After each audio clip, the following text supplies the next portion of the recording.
Hi, my name is Noelle Green. It's actually our last day of school, so I won't get to present this 10-minute in-service to our staff members, but next year I'll be starting a new position as an instructional coach, and so I will actually be doing a lot of these little in-services. So this is one that I would do probably toward the beginning of the school, and in the school that I'll be working in next year, there is quite a few teachers that are within their first 3 to 5 years of teaching, so they're still fairly new to the profession. So I think that this would be great to do with staff, and really all staff, because it doesn't really matter how long you've been teaching. I think kind of going through the reminders of rules versus procedures is always an important one. So this is In-Service 2 from Whitaker's 10-minute in-service. So this is basically how I would present this to the staff next year. So good morning. With it being the beginning of the year, I think that it's important that we talk about establishing rules and procedures.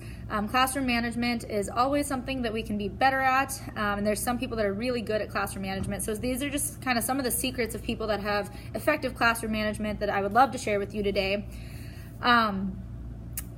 Having clearly established rules and procedures is the key to effective classroom management, and I think that a lot of people kind of struggle with the definition and the difference between the two. So I want to go over those first.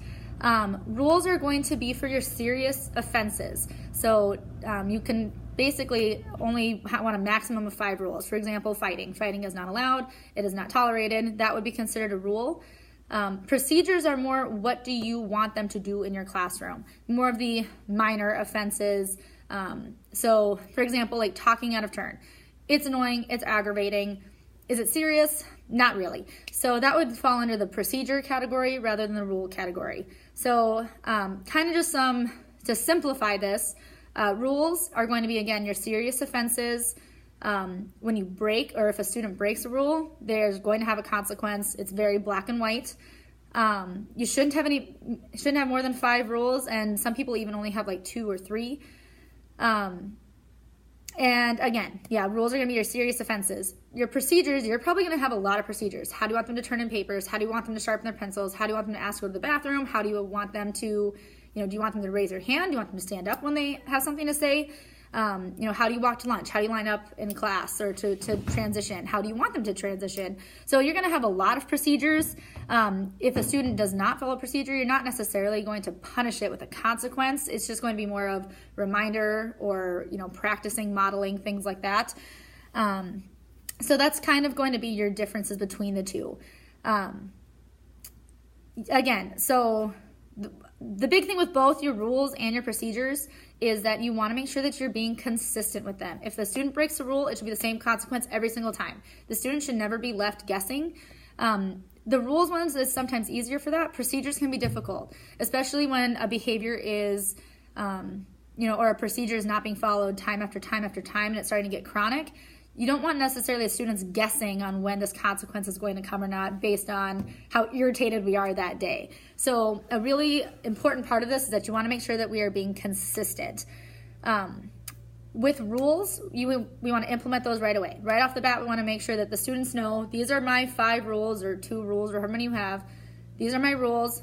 This is the consequence every single time. Again, students should not be left guessing.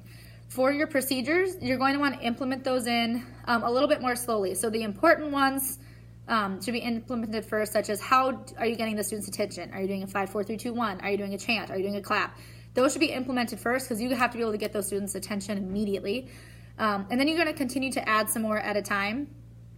Part of this, when you do the procedures, is you want to make sure that you discuss it with the students.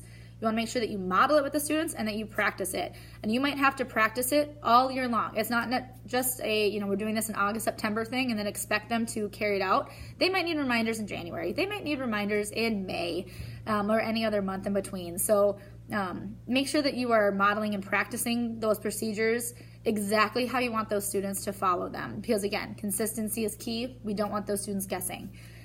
If a rule is broken, there's no discussion. They get their consequence. You don't need to argue with the student. You don't need to, go through this elaborate discussion of why they have the consequence. The student should know because we've put those in place right away.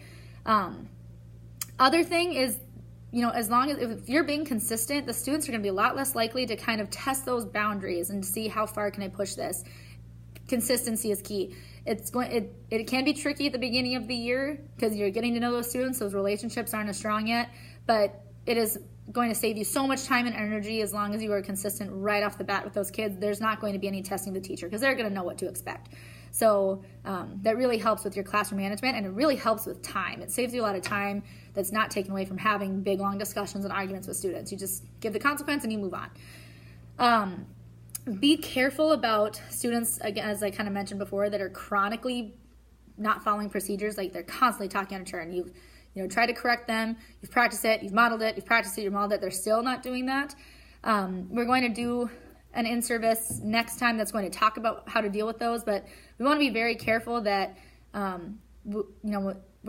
if we're giving a consequence for violating a procedure, that it's because it's chronic and it's not because you're extra irritated that day or a little aggravated, because that can really kind of blur the lines, and that's when students are going to start testing limits. So you have to be a little bit more careful when the students are chronic and breaking a procedure, and we'll talk about how to deal with that in our next in-service. But overall, a real key to having successful classroom management is that, it's one thing to understand this and be like, yep, I know the difference between a rule and a procedure. That's great, and moving on. The important part is that we're implementing it correctly and right away from the beginning. So kind of some homework for you is I would like you to kind of sit down and think about what your 5 rules are or your 2 rules are. Again, I wouldn't have more than 5, but you don't necessarily have to have 5. What are the rules that are black and white, absolutely no questions asked type of things? And some of these are going to be more of school rules. So obviously fighting is a school rule and things like that. So if you want to gear them more toward your individual classroom, go ahead and think about those, and then determine what your procedures are and think about how you want to implement those and when you want to implement those.